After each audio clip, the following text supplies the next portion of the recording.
Good morning and welcome back to another classic summer road trip heading up north to visit the family. And I think the overall summary so far of this road trip, I'm just topping off at Klamath Falls, got the whole V2 Charger to myself, is the good parts about Tesla and the bad parts about Tesla have just been summarized within the first few hours of driving, because I knew I'd be driving a lot and I'm very tempted to get the upcoming 12.4 release. I really want to try FSD where you don't have to keep your hands on the wheel. I know it doesn't work with sunglasses or hats, so my eyes are probably going to burn a little bit whenever 12.4 does come out, but in the meantime, I'm still using 12.3.6, and if I'm being honest, the experience hasn't been great. I know it varies a lot, it changes a lot depending on who you talk to, but at least for me, this kind of drive is not a lot of interstate driving. It's a lot of back roads, rural highways, and because of that, there's not a lot of great lighting, so when we left super early in the morning, the car literally just kept beeping over and over again like full self-driving degraded because a camera is blocked, and then it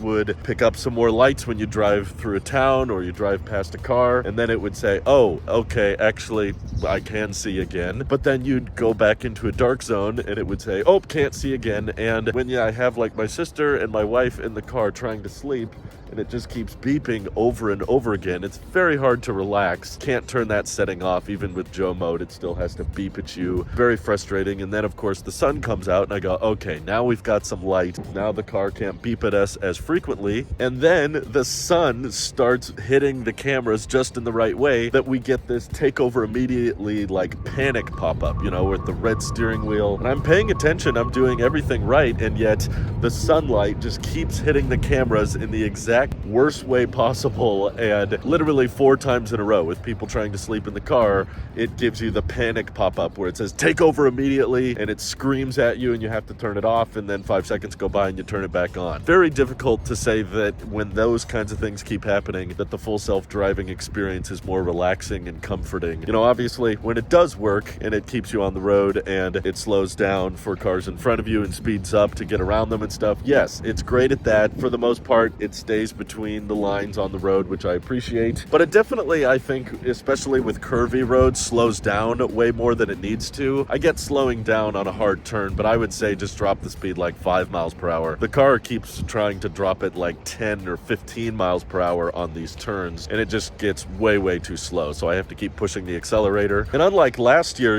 we've gotten a new update that finally lets you turn off the windshield wipers with autopilot or FSD on, so I'm very grateful for that. But the funny thing is, now every time I turn it off, 10 minutes go by and it turns itself back on again. So it's better than it used to be, because before you just basically had to turn off autopilot and cruise control in order to shut the wipers off. And of course there's no rain in the sky. It's literally just bug guts over the cameras that are making it think it needs to use the windshield wipers, and it doesn't. But all that complaining to come around and say that the Supercharger network has been growing, and we had our first stop at a brand new Supercharger that just opened like a month ago in Weed, California. It's a V4 and it's amazing. It's perfectly located. It's literally right off the road that we have to take to get to my parents' place anyway. Right next to a gas station. They had garbage cans out there. Charging speeds were excellent, and it was in a really convenient location right next to restrooms. So 8 minutes we were in and out. It was super easy. Now we don't have to stop at Mount Shasta like we did in the past, which was usually a much slower charger. And that summarizes, like I said, a lot of my opinions on Tesla. Like, all of the FSD stuff continues to disappoint and let me down, but the Supercharger network continues to impress me, and it keeps getting better and better, and I could easily visualize that V4 Supercharger we stopped at being a great place to top off in the Tello truck in the future. If we're driving one of those around, it's at a great spot, and I'd probably top charge it so that I could skip Klamath Falls. But of course the Tello truck has much better range than our Model 3 does, so we'll probably just be able to bypass this stop, which makes sense anyway because this is a V2 Supercharger, which means it'll probably never be open to non-Teslas. But the V4 has the magic dock, it has the screens, so that one has all of the necessary hardware to open up to third-party EVs in the future. But this Supercharger is definitely where there's room for improvement. It's not very close to the main road, and of course it's a V2 and there's not a ton of stalls here, so when it gets busy, it's very likely that you're going to get your charge speed cut in half. So I hope in the future Tesla could put a V4 in Klamath Falls much closer to the freeway, and of course give you that faster speeds and let it be open to non-Teslas. And in the future. But that's enough talk. Let's get back on the road.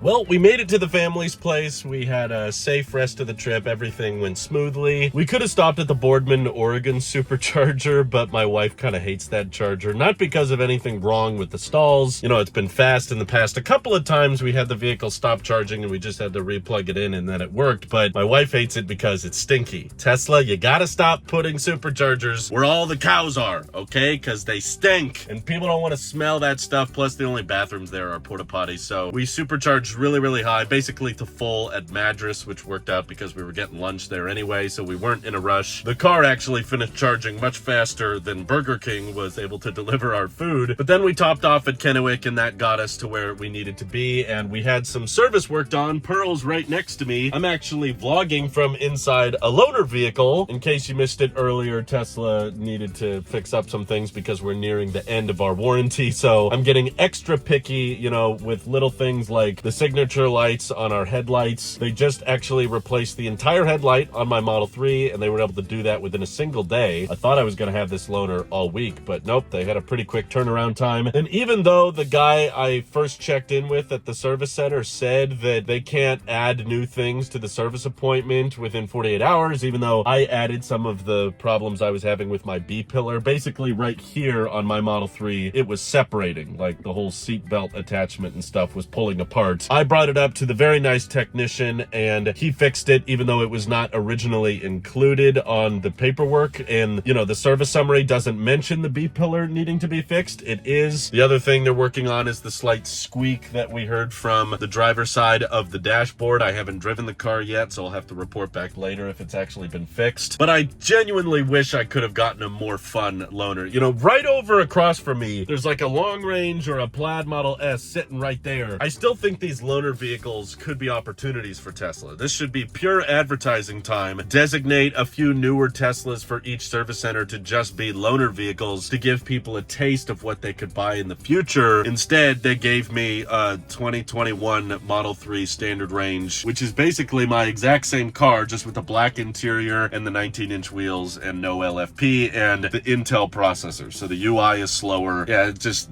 makes me go, okay, I miss my car. But hopefully they fix Pearl up as much as possible. Hopefully the headlight is back and running once again. I'll keep you guys posted in future updates. But anyway, thank you to everybody supporting the channel directly. Seriously, helps us out a ton, as does just watching these videos. So thanks again. Have an excellent rest of your day.